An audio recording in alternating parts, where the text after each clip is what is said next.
UAPs, and I hope he lives up to that promise. And with that, I yield back.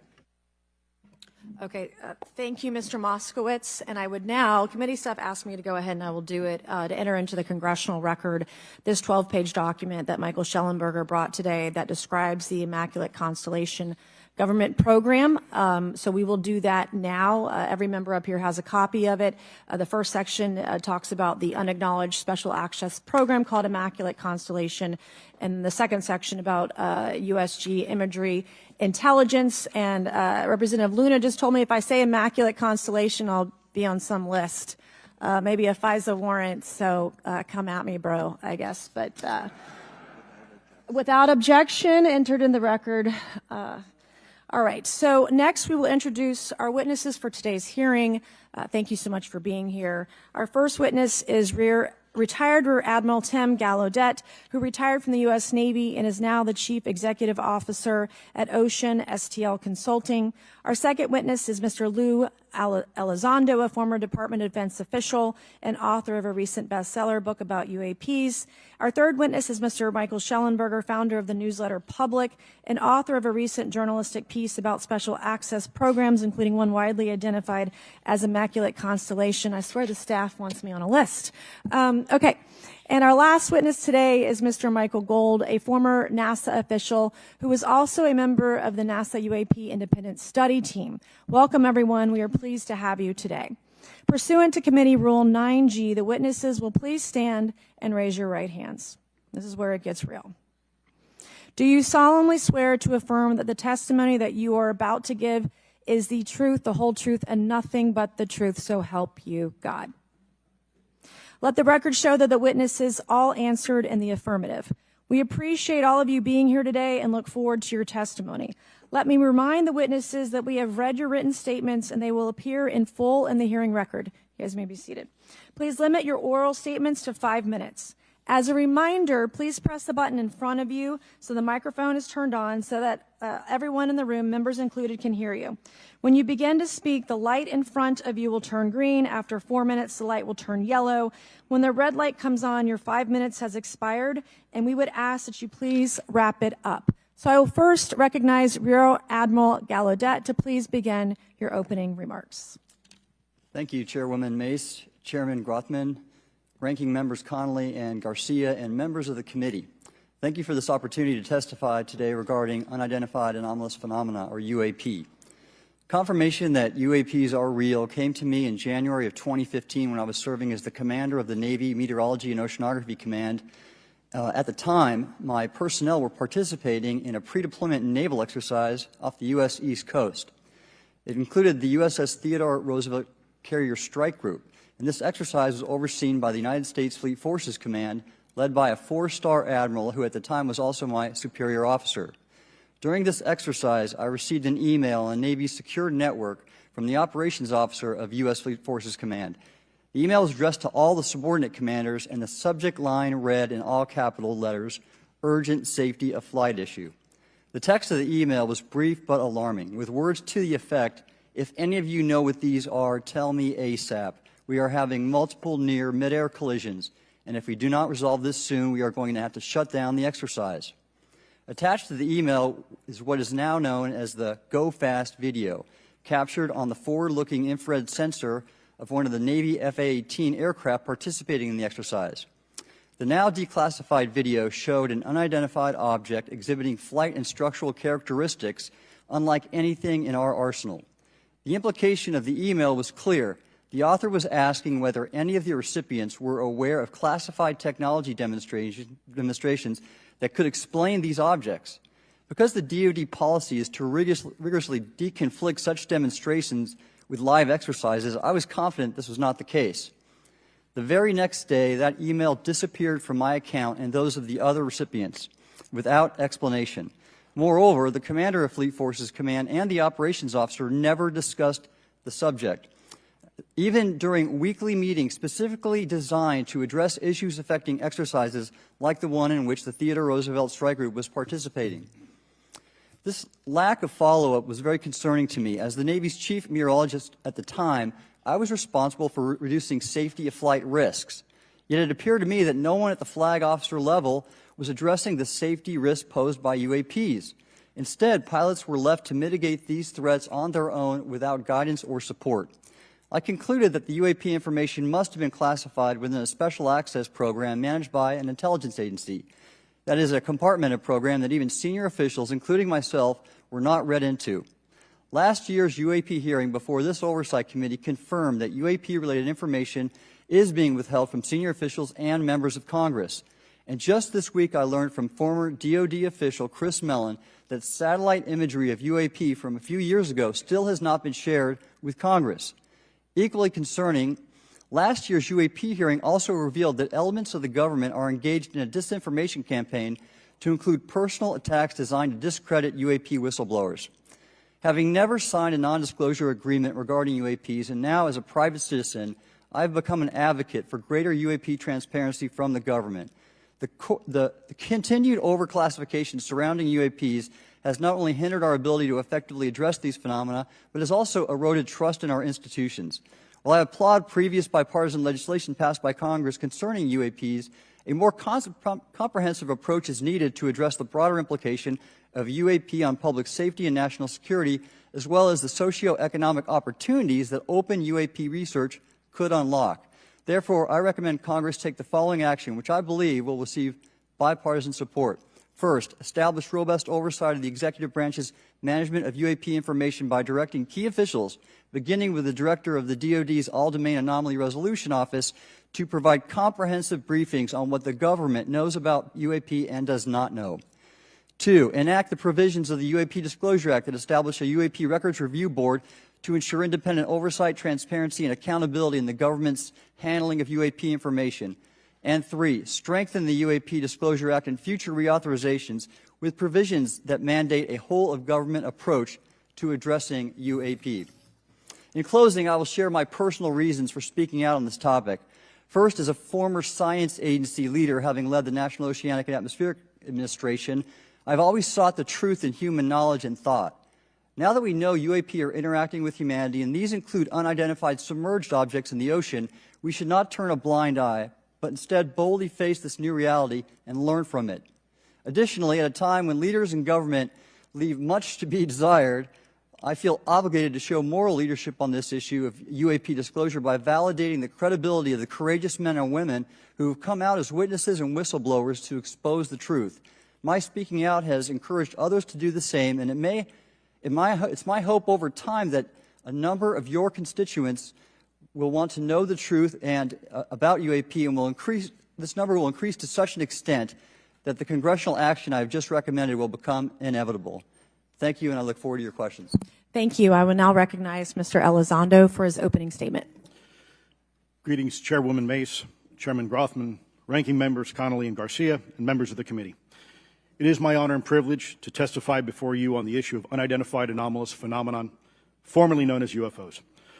On behalf of our brave men and women in uniform and across the intelligence community, as well as my fellow Americans who have awaited this day, thank you for your leadership on this important matter. Let me be clear. UAP are real.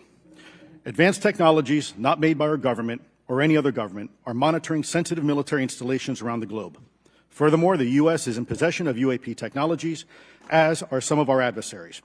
I believe we are in the midst of a multi-decade secretive arms race, one funded by misallocated taxpayer dollars and hidden from our elected representatives and oversight bodies. For many years, I was entrusted with protecting some of our nation's most sensitive programs. In my last position, I managed a special access program on behalf of the White House and the National Security Council. As such, I appreciate the need to protect certain sensitive intelligence and military information. I consider my oath to protect secrets as sacred, and I will always put the safety of the American people first. With that said, I also understand the consequences of excessive secrecy and stovepiping. Nowhere was this more apparent than in the aftermath of 9/11, which many of us remember all too well. I believe that America's greatness depends on three elements. A watchful Congress, B, a responsive executive branch, and C, an informed public. Over the last decade and a half, I learned that certain UAP programs were and are operating without any of these elements. Although much of my government work on the UAP subject still remains classified, Excessive secrecy has led to grave misdeeds against loyal civil servants, military personnel, and the public, all to hide the fact that we are not alone in the cosmos. A small cadre within our own government involved in the UAP topic has created a culture of suppression and intimidation that I've personally been victim to, along with many of my former colleagues. This includes unwarranted criminal investigations, harassment, and efforts to destroy one's credibility. Most Americans would be shocked to learn that the Pentagon's very own Public Affairs Office openly employs a professional psychological operations officer as the singular point of contact for any UAP-related inquiries from citizens and the media. This is unacceptable. Many of my former colleagues and I have provided classified testimony to both the Department of Defense and the Intelligence Community Inspector General, and many of us have subsequently been targeted by this cabal with threats to our careers, our security clearances, and even our lives. This is not hyperbole, but a genuine fact, and this is wrong. To fix these problems, I propose three principal actions. First, Congress and the President should create a single point of contact responsible for a whole-of-government approach to the UAP issue. Currently, the White House, CIA, NASA, the Pentagon, Department of Energy, and others play a role, but no one seems to be in charge, leading to unchecked power and corruption. Second, we need a national UAP strategy that will promote transparency and help restore the American public's trust at a time when the public's trust is at an all-time low. This strategy should include a whole-of-government approach, including the academic and scientific communities, the private sector, and our international partners and allies. Third, Congress should create a protected environment so whistleblowers desperate to do the right thing can come forward without fear. As it currently stands, these whistleblowers suffer because of stigma, a code of silence, and concerns about retaliation. These whistleblowers should be encouraged to come forward in ways that protect them against any forms of retaliation. Policies and procedures should ensure that protection, and for those who refuse to cooperate, it is up to the members of this committee and the other lawmakers to wield their subpoena power against hostile witnesses and prevent additional government funding to those UAP efforts that remain hidden from congressional oversight. In closing, we as Americans have never been afraid of a challenge. In fact, we thrive on them, whether it's eradicating polio or going to the moon. We don't run from a challenge, we take it head on. To the incoming administration and Congress, I say to you, we need immediate public transparency, and this hearing is an important step on that journey. If we approach the UAP topic in the same way as we, as Americans, have met other challenges, we can restore our faith in our government institutions. Together, we can usher in a new era of accountable government and scientific discovery. I believe that we as Americans can handle the truth, and I also believe the world deserves the truth. Thank you, esteemed members of Congress, for your time today. It is profoundly appreciated by many. Thank you. I ask unanimous consent for Representatives Ogles of Tennessee and Boebert of Colorado to be waived onto the subcommittee for today's joint subcommittee hearing for the purpose of asking questions. Without objection, so ordered. I would now like to recognize Mr. Schellenberger for his introductory remarks. Chairwoman Mace, Chairman Grothman, Ranking Member Connolly, Ranking Member Garcia, members of the subcommittees, thank you for inviting my testimony. One of Congress's most important responsibilities is oversight of the executive branch in general and the military and intelligence community in particular. Unfortunately, there is a growing body of evidence that the U.S. government is not being transparent about what it knows about unidentified anomalous phenomena, and that elements within the military and the IC are in violation of their constitutional duty to notify Congress of their operations. President-elect Donald Trump and former President Barack Obama have both said that the government has information about UAPs that it has not released. There are other explanations for UAPs than that they represent a new form of life or non-human life. Current dominant alternative theories, including those put forward by AARO, are that UAPs are some kind of natural phenomena we don't yet understand, like ball lightning or plasma. They could also be part of some new U.S. or foreign government weapons programs, such as drones, aircraft, balloons, CGI, hoaxes, or birds. Whatever UAPs are, Congress must be informed, as must the people of the United States. We have a right to know what UAPs are, no matter what they are. However, we now have existing and former U.S. government officials who have told Congress that AARO and the Pentagon have broken the law by not revealing a significant body of information about UAPs, including military intelligence databases that have evidence of their existence as physical craft. One of those individuals is a current or former U.S. government official acting as a UAP whistleblower. This person has written a report. This is the report that says the executive branch has been managing UAP, NHI issues without congressional knowledge, oversight, or authorization for some time, quite possibly decades. Furthermore, these individuals have revealed the name of an active and highly secretive DoD unacknowledged special access program, or USAP. The source of that document told me, that the USAP is a strategic intelligence program that is part of the U.S. military family of long-standing, highly sensitive programs dealing with various aspects of the UAP problem.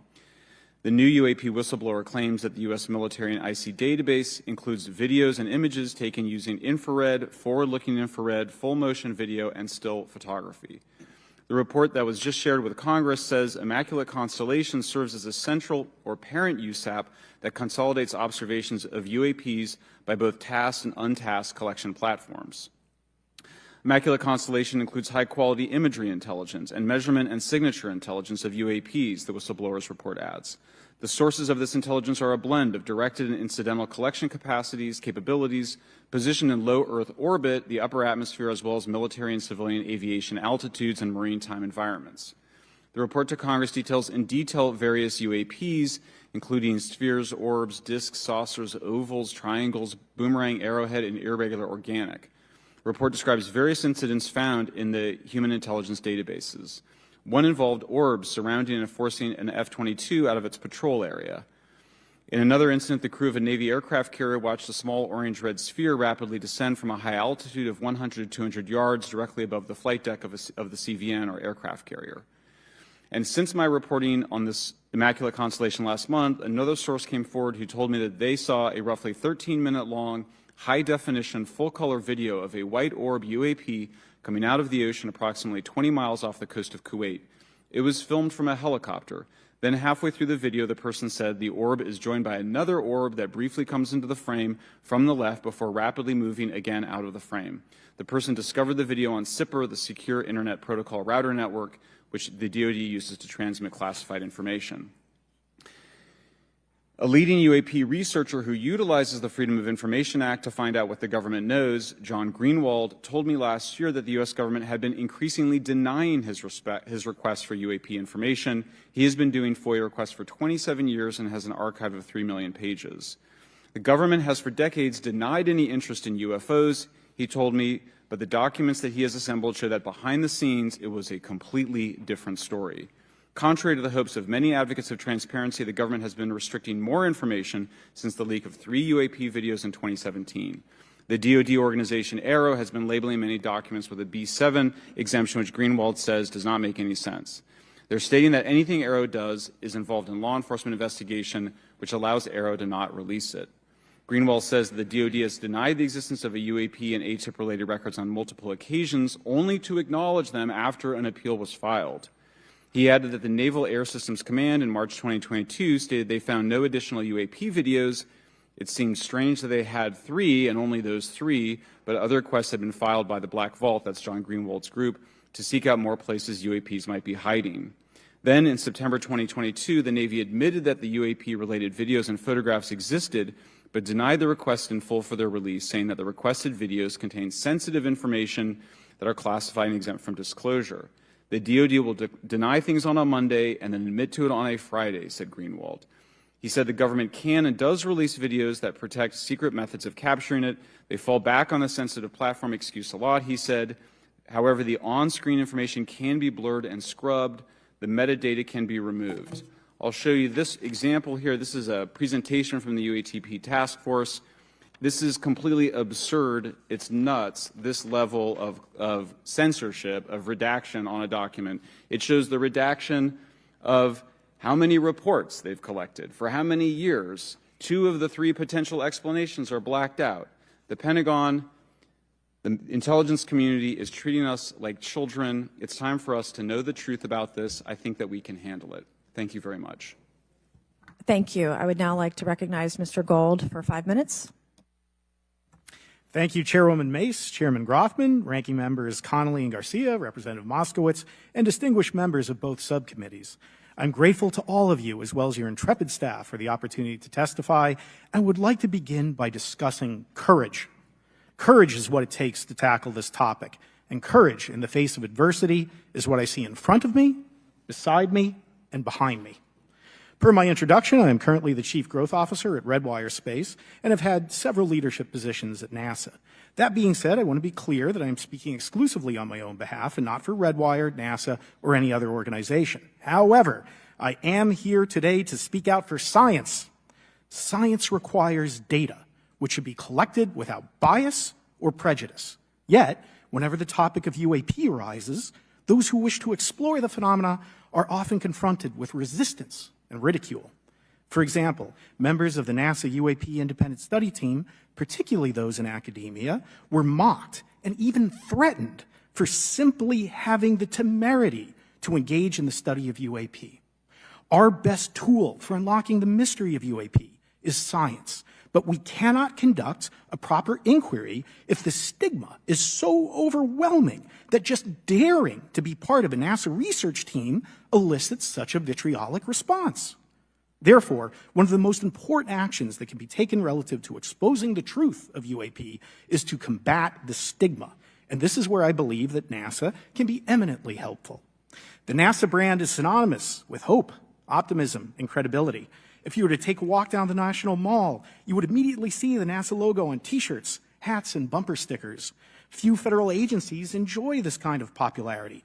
I've never seen anyone wearing an Office of Personnel Management T-shirt, which is why NASA could play such an influential role.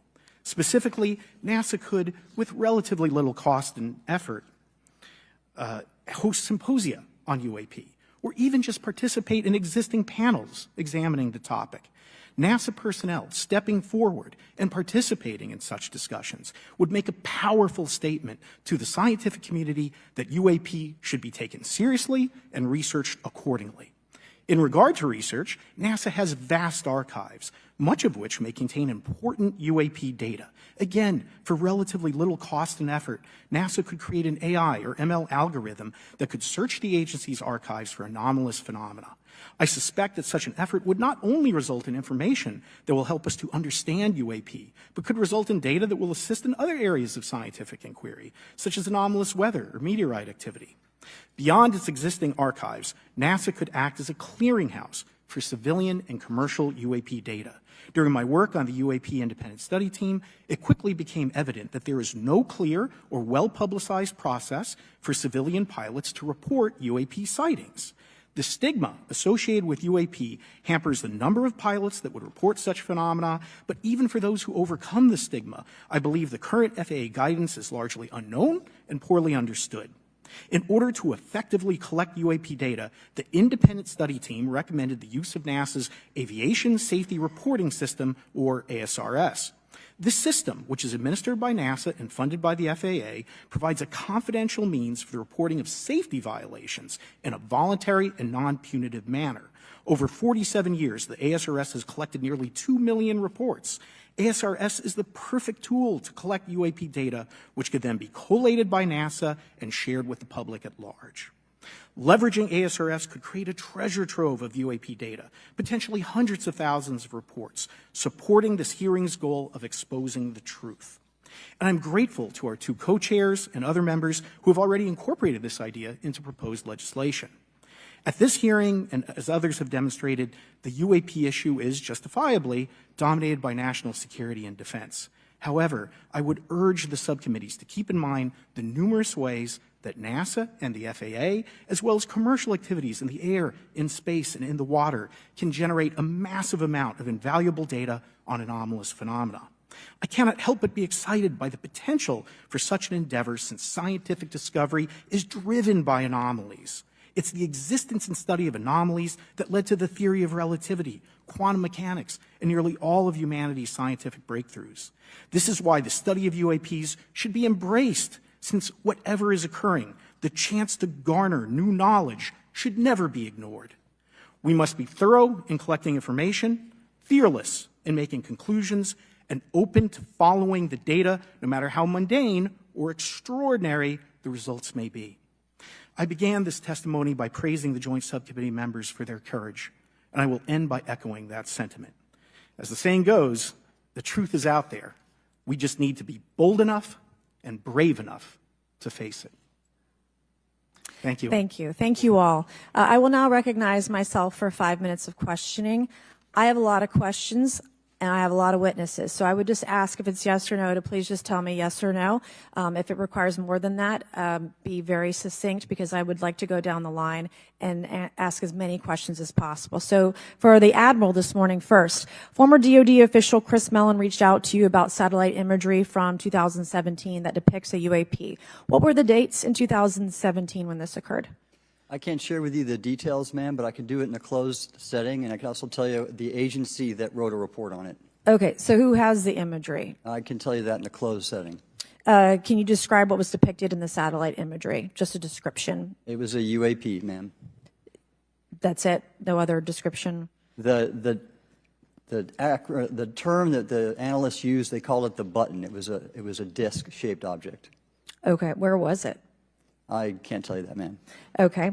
All right. Okay, Mr. Elizondo, you state in your testimony that, quote, advanced technologies not by our government or any other government are monitoring sensitive military installations around the globe, end quote.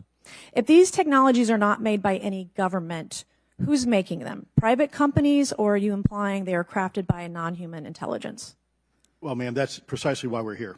The problem is that, temporally speaking, over decades, not just the last 10 years, to put this in perspective, Are these private companies you're implying, or is this non-human intelligence? It may be both. Okay. When it comes to Blue Force Technologies, I would not be able to discuss Okay. that, ma'am. Are you read into secret UAP crash retrieval programs? We would have to have a conversation in a closed session, ma'am. I signed documentation 3 years ago that restricts my ability to discuss specifically crash retrievals. I submitted for my book through the DOPSR process, which took a year for it to be reviewed. And what is in the book is what I was told I'm allowed to talk about. Has the government conducted secret UAP crash retrieval programs, yes or no? Yes. Okay. Were they designed to identify and reverse engineer alien craft, yes or no? Yes. Does the U.S. government have any reverse, okay, we already answered that question about retrieval programs. Do any U.S. contractors have the same? I would prefer to address that in a closed session, ma'am. Okay. In your book, you mentioned government employees who've been injured by UAPs, placed on leave, and receiving government compensation for their injuries. Is that correct? That is correct. How can the government deny we have recovered craft if they're paying people because they've been injured by recovered craft? Ma'am, that's a great question. That's why I think we're here again, because I've seen the documentation by the U.S. government for several of these individuals who have sustained injuries as a result of a UAP incident. It's a crazy idea, right? The hypocrisy and the logic. Okay, Mr. Schellenberger, I'm going to say it again to be very clear. Immaculate Constellation. What's its mission and how are they funded? Its mission is to, as I stated, its mission is to, it's an unacknowledged special access program. Its mission is to document UAPs. Okay, and do you, for your story and your report, do you have more than one credible source? I do. Sourcing, okay. I do. And then why do you believe your sources to be credible? How do you judge the veracity of the documentation you've been provided about this program? I checked the sources, and they are who they say they are. They are current or former government officials. Mm-hmm. I wanted to also add that I did not specify that they were Defense Department employees. I didn't specify the agency nor the gender. Would they have included non-government employees, people that aren't employed by the government? These are, I'm comfortable saying that these are government or previously government employees. Any of them currently employed by a private contractor or private contractors? I'd rather not say. Okay. What's the key takeaway, just a few seconds, about the Immaculate Constellation document you provided us today?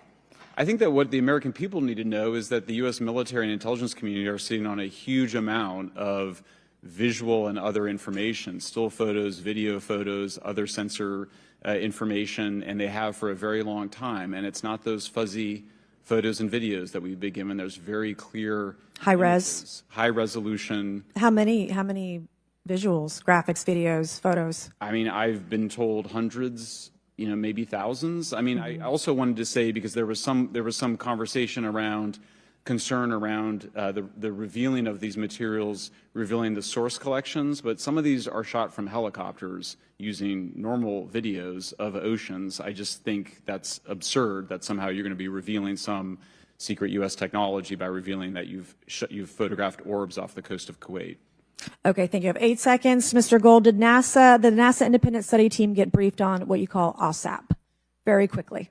I flagged the Advanced Aerospace Weapons System Application Program to our chair and our DFO. We did not get briefed, but I believe it is definitely worth looking into. That was probably the largest UAP review effort ever, and I think produced a lot of interest data, including revealing Nimitz. I don't know if my fellow witness Lou might want to, he did yeoman's work on it, might want to comment. Okay. All right, I'm going to turn to Mr. Moss.